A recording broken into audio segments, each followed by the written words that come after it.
அநேக தருணங்களை கொடுத்தார். நீ மட்டும் கேட்டிருந்தால் என்று சொல்லி இயேசப்பா கண்ணீர் விட்டார். எனக்கு தெரியும் ஆண்டவரே, எனக்கு தெரியும். இப்போது வருந்துகிறேன். எனக்கதறினான். இப்போது மிகவும் விந்துவிட்டது. நியாயத்தீர்ப்பு நியமிக்கப்பட்டுவிட்டது என்றார் இயேசப்பா. அம்மனிதன் மறுபடியும் என்னுடைய ஜனங்களில் பலர் மனந்திரும்பாததால் அவர்களும் இங்கே வந்து கொண்டிருக்கிறார்கள். அவர்கள் இன்னும் பூமியிலிருக்கும்போதே பாவங்களை விட்டு மனந்திரும்ப வேண்டுமென்று நான் போய்ச் சொல்லிவர என்னை அனுமதியும் ஆண்டவரே. அவர்கள் இங்கு வருவதை நான் விரும்பவில்லை என்றான்.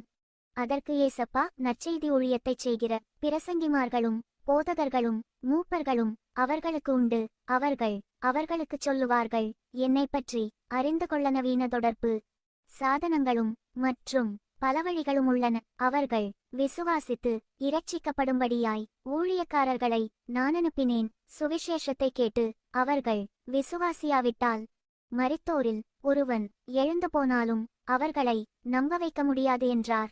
இதை கேட்டதும் அவன் மிகுந்த கோபமடைந்து சபிக்க ஆரம்பித்தான். தீதூஷண வார்த்தைகள் அவனிடமிருந்து வந்தன. தீப்பிழம்பு மேலெழுந்து அவனுடைய செத்தழுகிய மாமிசம் எரிந்து விழ ஆரம்பித்தபோது நான் நடுக்கத்துடன் பார்த்து கொண்டிருந்தேன். உயிரற்ற கூட்டினுள்தான் இம்மனிதனுடைய ஆத்துமாவைக் கண்டேன். அது புழுதியான சாம்பல் நிறமான புகையை போலிருந்தது. அது அம்மனிதனுடைய எலும்புக்கூட்டின் உட்பகுதியை நிறைத்தது.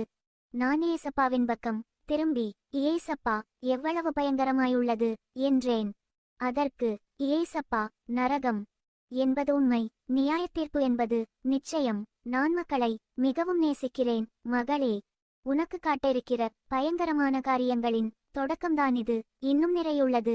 எனக்காகுலகத்தில் நரகம் என்பது உண்மை என்றும் ஆண்களும் பெண்களும் பாவத்தை விட்டு மனந்திரும்புவது அவசியம் என்றும் சொல். என்னை பின்பற்றி வா, நாம் இன்னும் போக வேண்டியுள்ளது என்றார். அடுத்த குழியில் சுமார் 80 வயதுள்ள சிறிய உருவமுடைய ஒரு பெண்ணை பார்த்தேன். எனக்கு எப்படி அவள் வயது தெரிந்தது என்று சொல்லியளவில்லை. ஆனால் அவள் வயது எப்படியோ எனக்கு தெரிந்துவிட்டது. இடைவிடாது எழும்பும் ஜுவாலையால் அவளுடைய எலும்பினின்று சதை முழுவதும் போய்விட்டிருந்தது.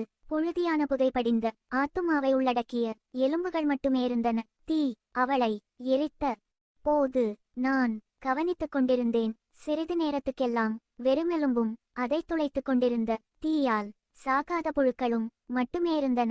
இயேசப்பா, இது இவ்வளவு பயங்கரமாயுள்ளதே, தொடர்ந்து என்னால் வர முடியும்